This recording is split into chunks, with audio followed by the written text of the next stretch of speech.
పోయిన ఎన్నికల్లో పరకాల నియోజకవర్గంలో సామాజిక న్యాయం ఎట్లా చేసిండో ధర్మారెడ్డి గారు చెప్తా ఉన్నాడు. పరకాలలో మొత్తం 55 ఎంపీటీసీలు ఉన్నాయి ఈ నియోజకవర్గంలో.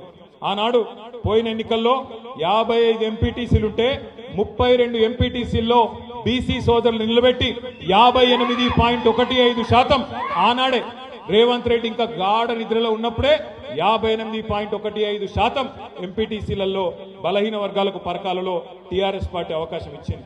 సర్పంచులు 109 మంది ఉంటే అందులో 49 మంది అంటే దగ్గర 45% ఆనాడే బలహీన వర్గాల సోదరులకు ఇచ్చి గెలిపించుకున్న పార్టీ టీఆర్ఎస్ పార్టీ.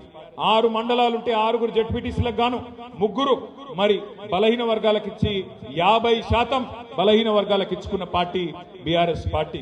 అట్లాగే ఎంపీపీలు 6 ఉంటే 3 బలహీన వర్గాలకు ఇచ్చుకొని 50%. అంటే ఎంపీటీసీల్లో 58.15%, సర్పంచుల్లో 45%, జెడ్పీటీసీ ఎంపీపీల్లో 50% మనం ఇదివరకే ఇచ్చుకున్నాం. ఇవాళ నువ్వు రిజర్వేషన్ పేరిట డ్రామాలు ఎన్ని చేసినా పరకాలలో ఉన్న లెక్కనే మొత్తం రాష్ట్రం అంతటా కూడా కుడి ఎడమ గంతకే ఉన్నది. ఎప్పటికప్పుడు టీఆర్ఎస్ పార్టీ గతంలోనే బీసీలకు న్యాయం చేసింది, రేపు కూడా చేస్తుంది. స్థానిక సంస్థల ఎన్నికలు ఎప్పుడొచ్చినా తప్పకుండా ఇదే దామాషా ప్రకారం రాష్ట్రం అంతటా కూడా మరి సామాజిక న్యాయం చేసే బాధ్యత కేసీఆర్ గారి సైనికులుగా మాదే అనే విషయం కూడా ప్రభుత్వం మోసం చేసినా మేము మాత్రం మీకు అండగా ఉంటామని చెప్పి మళ్ళొకసారి తెలియజేసుకుంటూ